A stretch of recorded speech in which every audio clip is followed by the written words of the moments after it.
안녕하세요. 저희는 올케와 시누이 사이인데 저희 시누이가 발음이 조금 불편해서 제가 대신 읽도록 하겠습니다. 저는 서머나 교회에 출석한 지 1년 반쯤 된 최은희 비서리 집사입니다. 이쪽은 제2학년부 김채린입니다. 저희가 이 자리에 설 수 있는 것은 전적으로 하나님의 은혜입니다. 김채린 자매님의 간증을 마음으로 귀담아 들어주시리라 믿고 시작하겠습니다.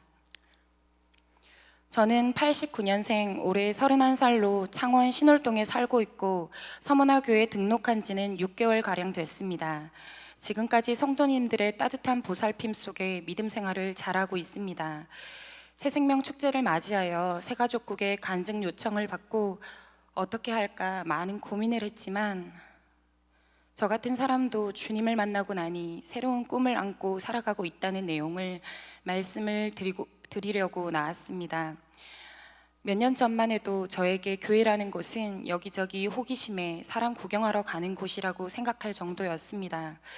처음 교회를 접하게 된 것은 마산의 산호동에 위치한 작은 교회였는데 올케 언니의 친정 엄마께서 맛있는 것도 잘 챙겨주시고 목사님 말씀이 가슴에 깊이 와닿기도 해서 버스를 여러 번 환승해서라도 조금 다녔습니다. 그런데 어느 날 버스에서 중심을 못 잡고 넘어지는 사고가 있어서 그 이후로는 교회에는 못 가고 있었습니다. 그렇지만 생각이 날 때마다 간혹 한 번씩 집 가까운 교회에 나갈 때도 있었습니다. 그러나 교회엔 그다지 관심은 없었고 교회에 나가도 세상 무인과 별반 차이가 없는 것 같아 별 흥미는 없었습니다. 그러던 중 언니 내외가 이곳 담임 목사님의 설교 말씀이 좋다며 얘기했습니다. 이곳의 주일 설교 말씀에 관심이 생겨 먼저 교회 사이트에 있는 설교 말씀도 들어보고 관심을 갖기 시작했습니다. 언니가 이곳에 초대할 때 교회를 옮기란 말은 못하지만 너의 마음의 주인은 주님이시고 내 마음에도 성령님이 계시니 분명 기뻐하시는 곳에 인도하실 것을 믿어 라고 말해주셨는데 초대받은 첫날 담임 목사님께서 마침 장애인 부서인 사랑부에 대한 말씀을 하실 때 저 역시 장애를 갖고 살고 있어서 그런지 큰 감명을 받게 되어 서머나 교회에 출석하게 되었습니다. 저는 어린 시절을 정말 너무너무 힘들게 살아왔는데요. 어느 날 예수님을 믿고 나서부터는 매우 행복하게 살아가고 있습니다. 그 과정을 잠시 소개해 드리겠습니다. 저는 태어나자마자 선천성 거대결절이라는 병명을 들었는데요. 당시 이 지역에서는 의술이 부족했는지 여러 번 실패를 겪어 대장 쪽 대수술을 8차례나 했습니다. 천신만고 끝에 서울의 큰 병원에서 살려냈다고 들었습니다. 또 희한하게 목젖이 없이 기형으로 태어나서 구개열 파열이라는 진단으로 수술을 받았고 그 후유증으로 지금도 발음이 성치가 않습니다. 지금 이 순간도 제가 살아 숨쉬는 것이 기적이라 생각합니다. 저희 부모님은 저를 살리고자 벼랑 끝에서 수없는 고통의 세월을 지내오셨습니다. 어릴 때 아빠는 직장에 가시고 엄마는 창녕 남지에서 철물점을 하셨습니다. 홀로 아프고 어린 저를 들쳐업고 아등바등 한 푼이라도 더 벌어 먹여 살리고자 애쓰셨습니다. 그 모습이 하도 애처롭고 불쌍했던지 이웃들이 장사에 도움을 많이 줬다고 들었습니다.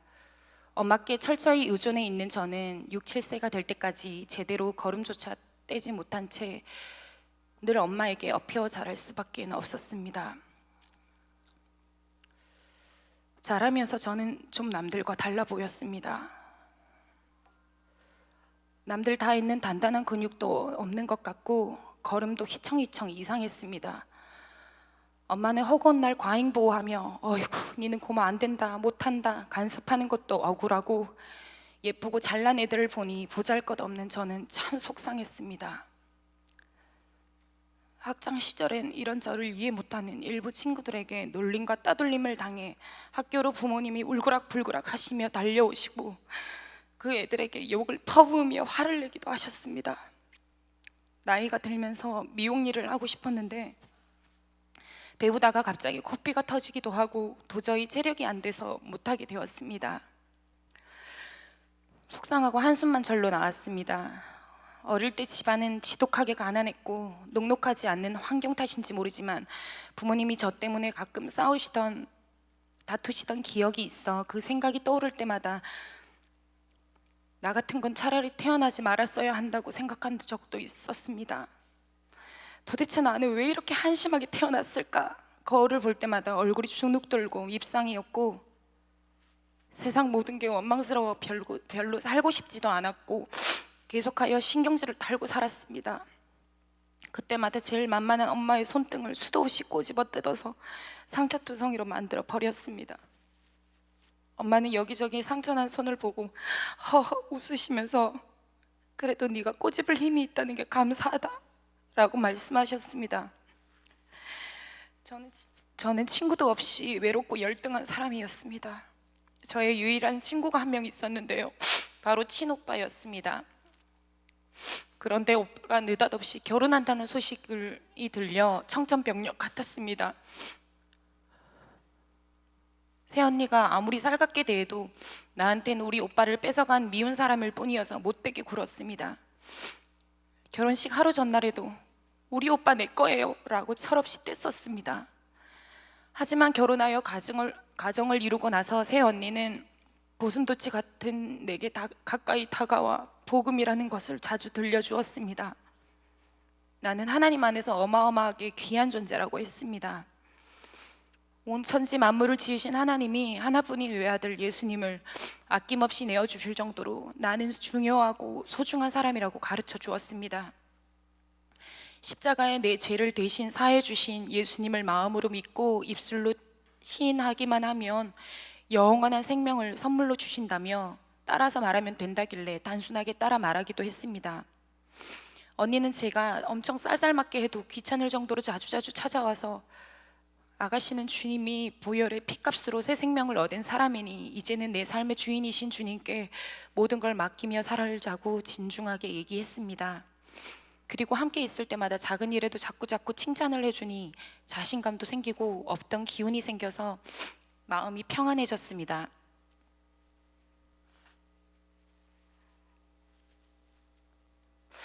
어느 날 사명이라는 가스펠 노래에 꽂혔는데 나 역시 이유가 있어서 태어났을까 싶었습니다. 주님 자녀라고 인정해 주셔서 내게 안정적이고 편안한 마음과 그 누구도 준 적이 없는 기대를 주시는 것 같았고, 나를 걸작품이라 인정해 주시는 세상에 유일한 한 분이신 주님을 진심으로 받아들이게 되었습니다. 그 과정들을 곰곰이 생각해 보니 그것이 회심이라고 하더군요. 때로는 내가 이해하지 못할 상황과 사랑과 여러 가지 부딪히는 문제 때문에 주님께 진심으로 질문하며 기도했습니다. 그럴 때마다 나의 잘못된 일방적인 인간관계가 반성이 되면서 지인들에게 이상하게 병적으로 관심 달라, 사랑 달라 요구하고 나밖에 모르고 집착했던 것들로부터 돌아서서 점점 나 자신이 객관적으로 보이기 시작했습니다. 몇 년 전 저는 귀 속에서 이명현상이 있어 덜그럭 소리 때문에 너무 괴로웠습니다. 그런데 언니가 뜬금없이 영적인 문제인 것 같다고 치료에 하나님께 나아가면 말씀으로 치료해 주신다고 했습니다. 그렇지만 교회와는 별 생각 없던 나는 엄마 손을 잡고 한의원과 이비인후과를 오가며 수백만 원어치의 치료비를 썼지만 헛수고일 뿐이었습니다. 그러던 어느 날 교회 나가 말씀을 듣던 중 두 마음을 품은 자들아 회개하라 이런 말에 놀라서 내가 이렇게 살아선 도저히 안 되겠다는 생각이 들었습니다. 말씀 속의 내용이 와닿는 것들이 불편한 게 아니라 내게 없던 희망을 주시는 주님을 점점 더 알고 싶었습니다. 신기하게도 하나님의 말씀을 진심으로 듣곤 곧바로 이명현상이 치유되는 놀라운 기적을 경험했습니다. 하나님이 정말 살아계시고 약한 나를 고쳐주셨습니다. 그 일은 제 마음속에 더욱 하나님을 인격적으로 만나는 계기가 됐습니다. 그 뒤로는 주님이 기뻐하지 않는 말과 행동과 습관들을 자연스레 멀리하고 있습니다. 부끄럽지만 그것들은 폭식증, 거식증, 외모에 집착하며 거울 보기, 성형 고민하기, 걸그룹 가요 오래 보고 듣기, 드라마 중독, 귀걸이 쇼핑 중독, 게임 중독 등등. 주님께 가까이 다가갈수록 그런 것들이 시시하고 재미가 없어졌습니다. 지금은 몸이 아파 주일 예배 못 가는 날에도 유튜브로 말씀 듣기와 성경 쓰기를 계속하고 있습니다. 예수 믿기 전 제 얼굴은 오만상이었는데 예수님을 마음에 모시고 난 뒤 저는 많이 밝아졌고 집에서 나무늘보처럼 누워만 있던 내가 엄마의 설거지도 돕고 요리도 배우며 빨래와 청소도 할 만큼 확실히 변했습니다. 이런 모습을 지켜보시던 엄마도 이제는 네가 철이 들고 새 사람이 된 것 같다라고 웃으시면서 말씀하십니다. 사람들 사이도 누군가 나를 무시하나 눈치 보았다면 이제는 자유로워졌습니다. 이제는 하루에 3시간씩 운동할 만큼 많이 건강해졌습니다. 최근에는 엄마랑 세계 일주 여행도 다녀오기도 했습니다. 또한 팔룡동 공구상가에 있는 직장에서 사무직으로 일하고 있는데요. 그곳에서도 주님을 생각하며 열심히 근무하고 있습니다. 또한 믿음의 가정을 이루고 싶은 소망이 생겨서 배우자를 위해서 기도 중입니다. 아무쪼록 성도님들과 하나님 안에서 더 많은 교제를 나누고 싶고, 이왕 서머나교회에 등록을 했으니 주일 예배를 빠지지 않고 바른 신앙생활을 할 수 있도록 좀 더 노력하겠습니다. 교회 봉사가 필요한 곳이 있다면 작은 일이라도 함께하고 싶습니다. 믿지 않는 주변의 친구들에게 주님을 자랑해서 오늘처럼 귀한 자리에 초대하고 싶습니다. 난생처럼 처음 이런 고백을 할 수 있도록 기회 주신 교회 위에 감사드리고, 이 자리를 통해서 새언니에게도 고마움을 전합니다. 지금까지 긴 이야기 들어주셔서 감사합니다.